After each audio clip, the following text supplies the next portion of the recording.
all of us, what is it like for the next generation of leadership? And one of the things that I found really, really important, not just leading the next generation, but also educators, students, even adults as well, is this idea of coaching. Now, many people ask me, Jada, what on earth is coaching? Is coaching just something, a task, a tool? Is it just advising people? Well, the idea of coaching, it's not just telling someone what to do. Coaching, it's not just also about questions. Someone came to me and said, Jada, you know what? I've heard coaches are just all about asking questions. And it's just questions after questions after questions. That's not true. Coaching, it's more than just questions. Coaching has the power to change lives. And coaching has the requisite power to create true inward transformation. So think about this. What if today, from this conference, from interactions with your peers around here, one thought, one idea, one question, one statement, one observation, one reflection can inspire something on the inside of us, can create a little alignment, can create a little sense of congruence, or a little spark of idea that can revolutionize the way we do, the way we think about things, and the way we interact with others. What if something could change like this? And that's what coaching really does. Coaching removes the fog that's in front of us and brings about the sense of clarity that we're looking for. Many people say, okay, I need to get clear before I can make the next step. But coaching, it's not about having absolute clarity. Coaching is just, hey, what is one thing that we can do to help you take the next step forward? Even if it's just a micro step, let's take the next step forward to help you move. And so, we ask the question, what on earth is the purpose of coaching? Well, it's to inspire learning agility. Coaching is to inspire learning agility. People often ask, they say, hey, what is the one thing that I can do to identify leaders of tomorrow? To identify leaders of tomorrow, I want to identify individuals who have the requisite learning agility within them.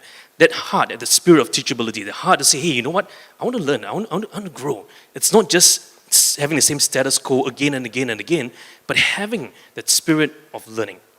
And you see, this is the cutting edge that separates us from just ordinary leaders to great leaders. So let's ask everyone here, how many of you are great leaders here? Look around. So many hands.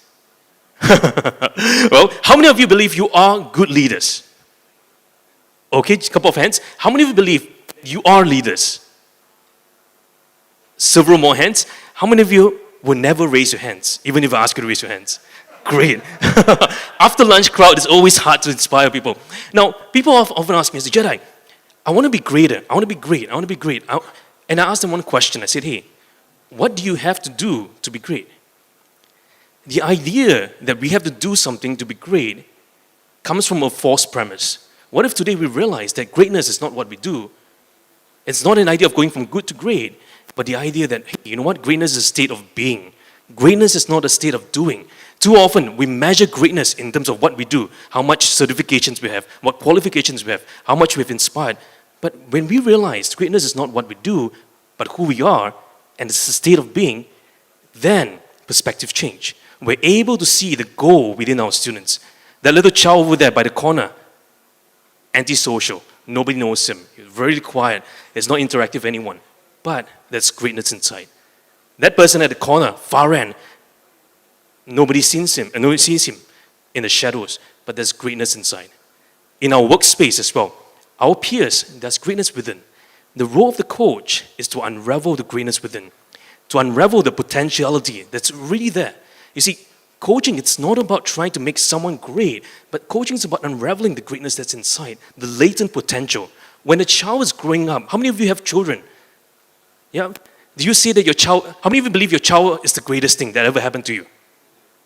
And why is it that we believe that we are not great at all? You see, because parents see this. Parents see beyond who the child is. Parents see the child for the greatness that they are.